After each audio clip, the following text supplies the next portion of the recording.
Hello students, आज हम solve करेंगे क्लास 11th डेप्रिसिएशन चैप्टर का स्ट्रेट लाइन मेथड से एग्जाम्पल। ये एग्जाम्पल में जो फर्म है उसने मशीनरी परचेज की है।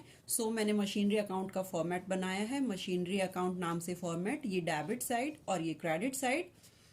First column date, then particulars, then amount. Amount rupees में होता है। Again date for credit side, particulars and amount in rupees.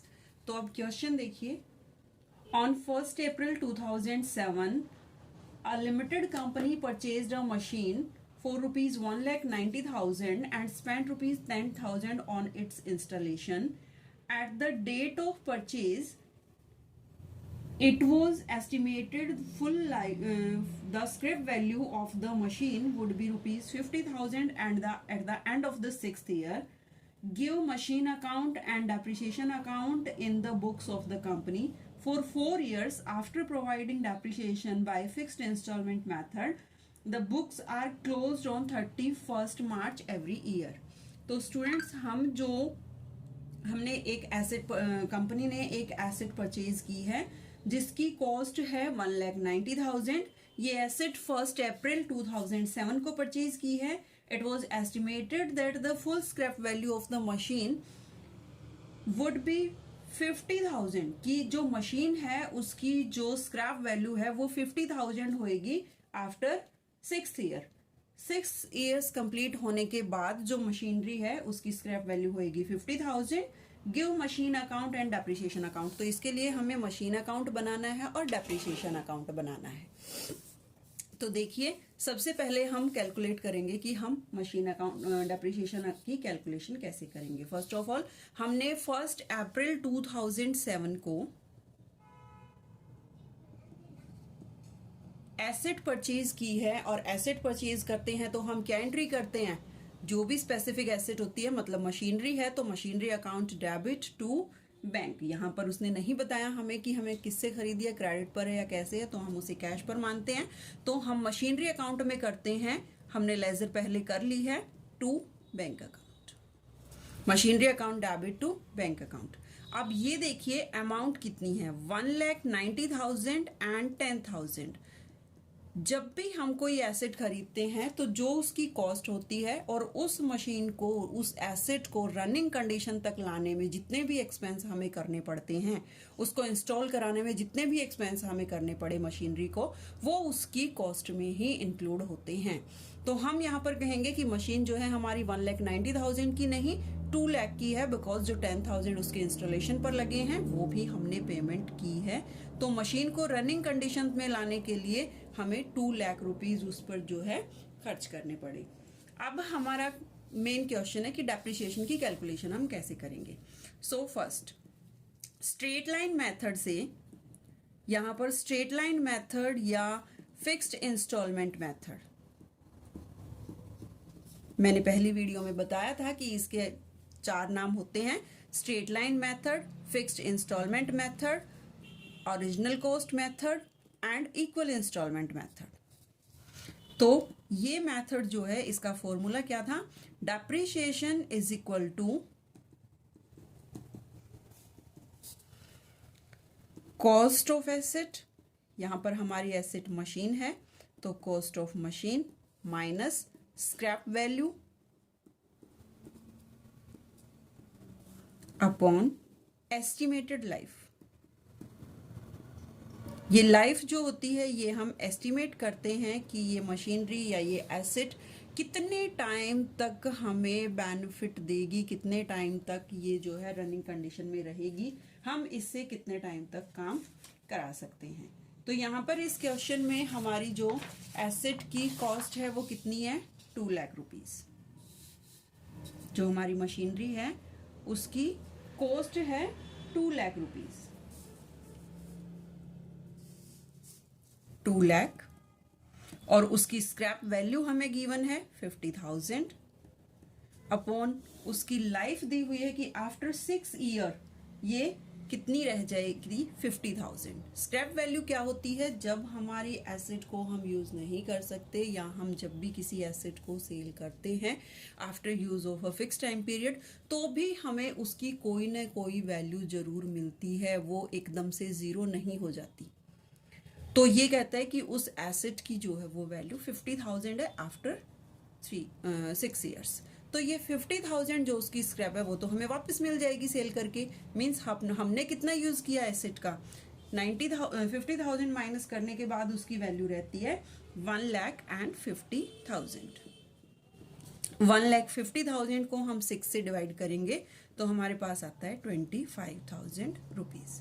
Means depreciation जो हर साल हम राइट ऑफ करेंगे फ्रॉम मशीन अकाउंट, मशीन जो हमारी डेप्रिशिएट होएगी और जो हम प्रॉफिट एंड लॉस अकाउंट से राइट ऑफ करेंगे वो डेप्रिशिएशन होएगा हमारा 25%। Now the question is this कि रेट ऑफ डेप्रिशिएशन हमें यहाँ से कैसे पता चलेगी? हमने तो अभी एग्जैक्ट अमाउंट निकाली है, ये रेट नहीं है, ये अमाउंट ऑफ डेप्रिशिएशन है।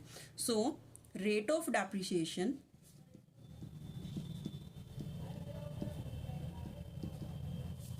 इज इक्वल टू जितना हमने डेप्रिशिएशन कैलकुलेट किया है वो हम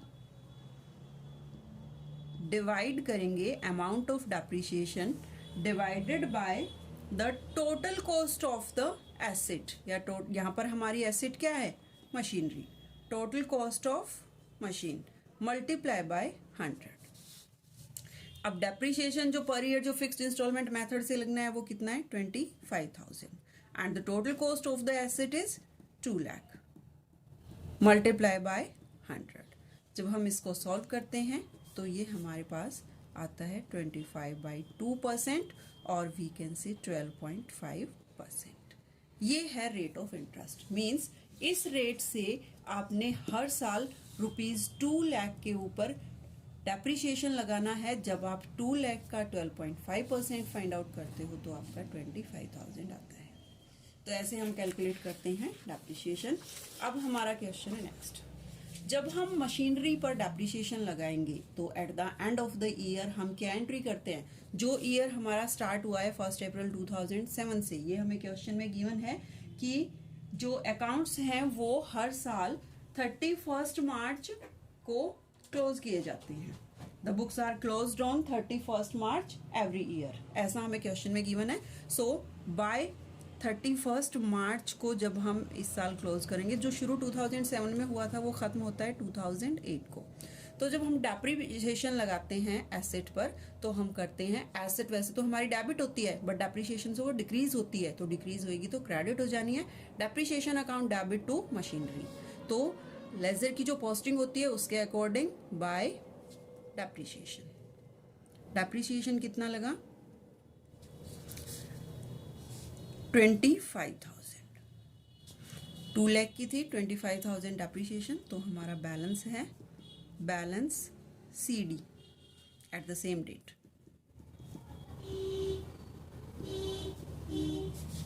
1,75,000। 2 लाख में से 25,000 माइनस करके ये रहती है हमारी 1,75,000 की। ये हो गया 2 लाख। फर्स्ट ईयर क्लोज, हमें अकाउंट्स बनाना है 4 ईयर्स के लिए। ये जो बैलेंस CD है ये नेक्स्ट ईयर मतलब 31 मार्च को क्लोज किया था, तो इसके बाद कौन सी डेट? 1 अप्रैल। 1 अप्रैल 2008 को ये बन जाएगा हमारा ओपनिंग बैलेंस। और इस CD को हम क्या लिखेंगे? To balance BD 1,75,000। क्योंकि हमारी फिक्स्ड इंस्टॉलमेंट मेथड है तो हम हर साल सेम अमाउंट डेप्रिशिएशन की निकालेंगे। इसमें से 31 मार्च 2009, ये जो शुरू इस डेट को हुआ था, इस ईयर में हुआ था, वो एंड होएगा 2009 को। तो by depreciation 25,000 and on the same date by balance CD 1,50,000।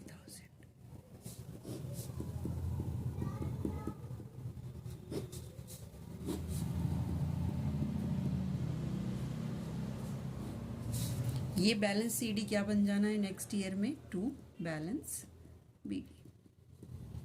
Date होएगी 1 April, first day of the year 2009, 1,50,000।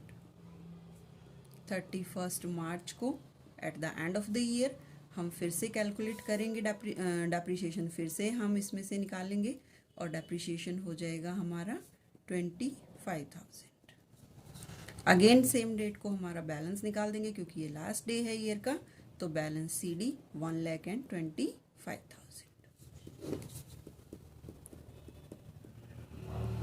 3 years हमारे कंप्लीट हो गए, 1, 2 and 3। Now the last year, 4th year. 1 अप्रैल 2010 को टू बैलेंस BD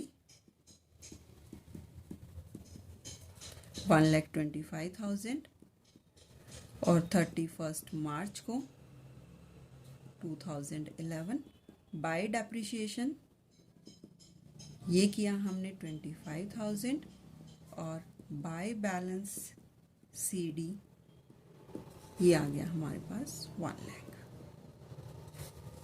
तो यहाँ पर हम इस अकाउंट को छोड़ देंगे, इससे आगे हम नहीं करेंगे क्योंकि हमें सिर्फ 4 इयर्स का अकाउंट बनाने के लिए ही बोला था and the 4 years are complete.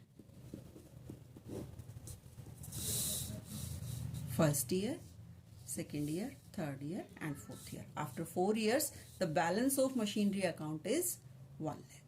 Machinery account में 1 लाख रुपीज़ है, यहाँ पर ये लिख के हम छोड़ देंगे to balance BD 1 lakh.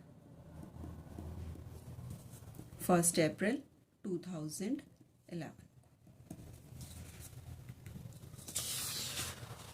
Now अब इस क्वेश्चन में हमें एक अकाउंट और बनाने के लिए बोला था, दैट इज डेप्रिसिएशन अकाउंट। अब हम डेप्रिसिएशन अकाउंट बनाते हैं और डेप्रिसिएशन अकाउंट में हमें क्या करना है, जब हमने मशीनरी अकाउंट में हमने क्या किया था, depreciation account debit to machinery. Same यहाँ पर हमारे कॉलम बनेंगे, date, particulars, amount, rupees, date, particular, amount and rupees, ये क्रेडिट और ये डेबिट। तो हमने जब डेप्रिसिएशन लगाया था स्टार्टिंग में, तो हमने किया था मशीनरी अकाउंट में कि डेप्रिसिएशन को इधर किया था क्रेडिट में। अब डेप्रिसिएशन के अकाउंट में मशीनरी कहाँ आएगी, डेबिट में। डेप्रिसिएशन के अकाउंट में मशीनरी कहाँ आएगी, डेबिट में। तो हम करेंगे, किस डेट को लगाया हमने डेप्रिसिएशन, हर साल एंड में। तो 1 अप्रैल 2007 में परचेज की थी, उसका eight the end of the year बनता है 31 मार्च 2008। उसको हम करेंगे टू मशीनरी अकाउंट। कितने रुपए मशीनरी अकाउंट से डेप्रिसिएशन में हमने डाले, 25,000। अब ये जो खर्चा होता है, ये जो डेप्रिसिएशन हमारा 1 साल का है, इसको eight the end of the year जब हम फाइनल अकाउंट्स बनाते हैं, तो फाइनल अकाउंट्स में हम इसे प्रॉफिट एंड लॉस अकाउंट से हम इसको, क्योंकि ये एक कंपनी है तो स्टेटमेंट ऑफ P&L से हम इसकी जो है इसको निकाल लेते हैं, इसको हम उसमें राइट ऑफ करते हैं क्योंकि ये एक एक्सपेंस है, नॉन कैश एक्सपेंस है बट एक्सपेंस है। तो हम यहाँ पर 31 मार्च को 2008, क्योंकि ये हमारी एक कंपनी है, क्वेश्चन में ऊपर लिखा हुआ है कि कंपनी ने, तो कंपनी की जो होती है statement of profit and loss होती है। तो by statement of profit and loss कितने रुपए, 25,000। जितना डेप्रिसिएशन लगा है हर साल हम उतना ही P&L से राइट ऑफ कर लेंगे और उतनी ही अमाउंट से हमारा प्रॉफिट कम आएगा, क्योंकि हमने उसे राइट ऑफ किया है तो प्रॉफिट में हमारा जो है वो एक्सपेंस हो गया। तो यही एंट्री सेम चलती रहेंगी आपकी हर साल। हर साल आप मशीनरी अकाउंट से डेप्रिसिएशन में डालोगे और हर साल आप प्रॉफिट एंड लास्ट में फाइनल अकाउंट से प्रॉफिट एंड लॉस से राइट ऑफ कर लोगे। और क्योंकि इक्वल इंस्टॉलमेंट है या फिक्स्ड इंस्टॉलमेंट है, तो हर बार आपकी सेम अमाउंट यहाँ से राइट ऑफ होगी।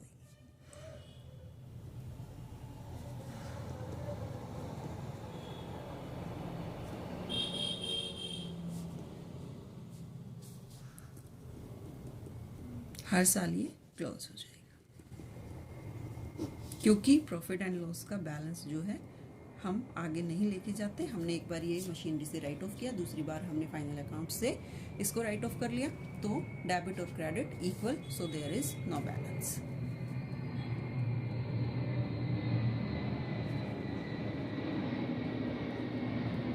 ऐसे ही 4 साल तक हम लगातार करते रहेंगे, क्योंकि उसने हमें 4 साल के ही अकाउंट बनाने के लिए बोला है।